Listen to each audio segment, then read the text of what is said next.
الرحيم وبه نستعين وهو خير ناصر ومعين وصلى الله على محمد وأهل بيته الطيبين الطاهرين اما بعد.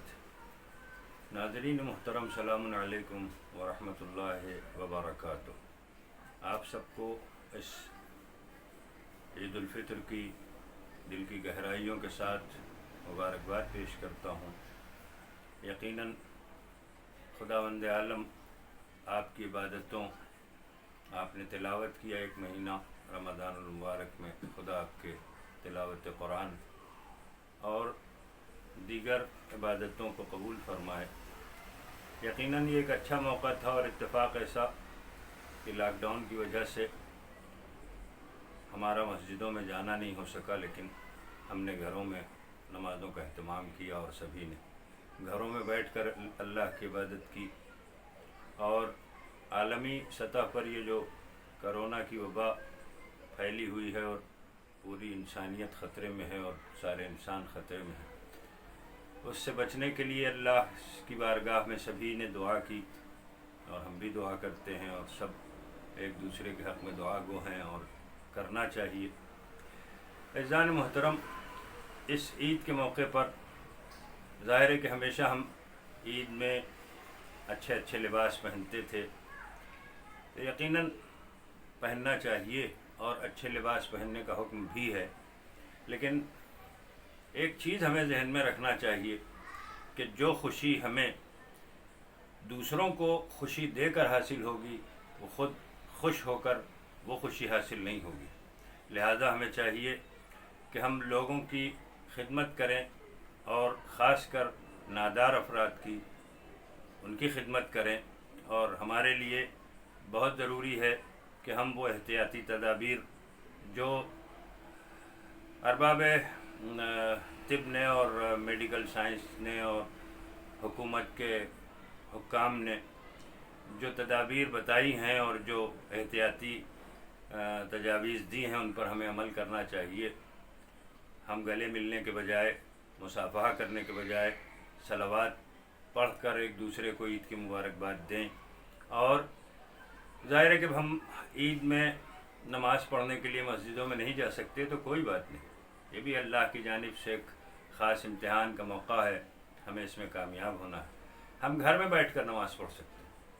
اکثر نوجوان یہ پوچھتے ہیں کہ مولانا، جب ہم مسجد جاتے ہیں تو ہم نے دیکھا تھا کہ قبلہ لوگ علماء بڑے بڑے سورے پڑھتے ہیں، وہ ہمیں یاد نہیں، ہم نماز کیوں کر پڑھیں؟ کوئی مشکل نہیں، ہم آپ کو ایک آسان سا طریقہ بتاتے ہیں. آپ عید الفطر کی نماز اپنے گھر پر ادا کریں. اس کا طریقہ یہ ہوگا کہ آپ باوضو ہو کر مصلی پر آئیں. پہلے زیارت امام حسین علیہ السلام کی نماز پڑھیں اور زیارت امام حسین السلام پڑھیں، زیارت وارثہ پڑھیں. اس کے بعد کھڑے ہوں، نیت کریں نماز عید الفطر پڑھتا ہوں سنت قربتاً الی اللہ.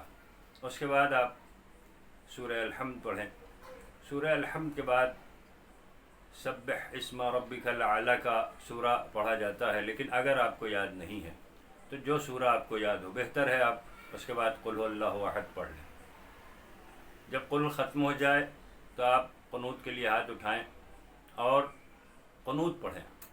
جو عید کی نماز کے قنوت میں ذکر ہوتا ہے عام طریقے سے اللہم اہل الکبریاء والعظمہ، اگر آپ کو یاد نہیں ہے، اگر یاد ہے تو بہت اچھا ہے، اور اگر یاد نہیں ہے فرض کر لیں تو یا تو آپ دیکھ کر پڑھ لیں، یا اگر وہ بھی ممکن نہیں ہے تو پھر آپ جو چاہیں قنوت پڑھ لیں.